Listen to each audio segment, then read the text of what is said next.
Hi friends, శివుడికి ఎంతో ఇష్టమైన అభిషేకం.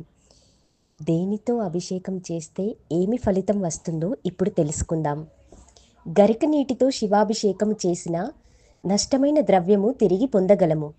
నువ్వుల నూనెతో అభిషేకించిన అపమృత్యువు నశించగలదు. ఆవుపాల అభిషేకం సర్వ సౌఖ్యములను ప్రసాదించును. పెరుగుతో అభిషేకించిన బలము, ఆరోగ్యము, యశస్సు లభించును. ఆవు నెయ్యితో అభిషేకించిన ఐశ్వర్య ప్రాప్తి కలుగును. చెరుకు రసంతో అభిషేకించిన ధనవృద్ధి కలుగును. మెత్తని చక్కెరతో అభిషేకించిన దుఃఖనాశనము కలుగును.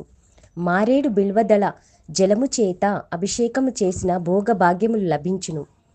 తేనెతో అభిషేకించిన తేజోవృద్ధి కలుగును. పుష్ప ఉదకము చేత అభిషేకించిన భూలాభము కలుగును. కొబ్బరి నీటిలో అభిషేకము సకల సంపదలను కలిగించును.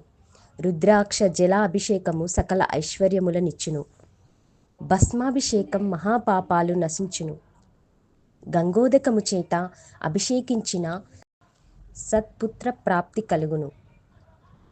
బంగారపు నీటితో అభిషేకము వలన ఘోర దారిద్ర్యము నశించును. నీటితో అభిషేకించిన నష్టమైనవి తిరిగి లభించును. అన్నముతో అభిషేకించిన అధికార ప్రాప్తి, మోక్షము మరియు దీర్ఘాయువు లభించును. శివ పూజలో అన్న లింగార్చనకు ప్రత్యేక ప్రాధాన్యత కలదు. పెరుగు కలిపిన అన్నముతో శివలింగానికి మొత్తంగా అద్ది పూజ చేయుదురు. ఆ అన్నాన్ని అర్చనానంతరం ప్రసాదముగా పంచిపెట్టుదురు. చూడటానికి ఎంతో బాగుంటుంది అన్నలింగార్చన. ద్రాక్షారసముచే అభిషేకమునర్చిన ప్రతి దానిలో విజయము లభించగలదు. ఖర్జూర రసముచే అభిషేకము శత్రుహానిని హరింపచేస్తుంది. నేరేడు పళ్ళ రసముచే అభిషేకించిన వైరాగ్య సిద్ధి లభించును. కస్తూరి కలిపిన నీటిచే అభిషేకించిన చక్రవర్తిత్వము లభించును. నవరత్న ఉదకముచే అభిషేకము ధాన్యము, గృహం, గోవృద్ధి కలిగించును. మామిడి పండ్ల రసము చేత అభిషేకము చేసిన దీర్ఘ వ్యాధులు నశించును. పసుపు నీటితో అభిషేకించిన మంగళప్రదము అగును.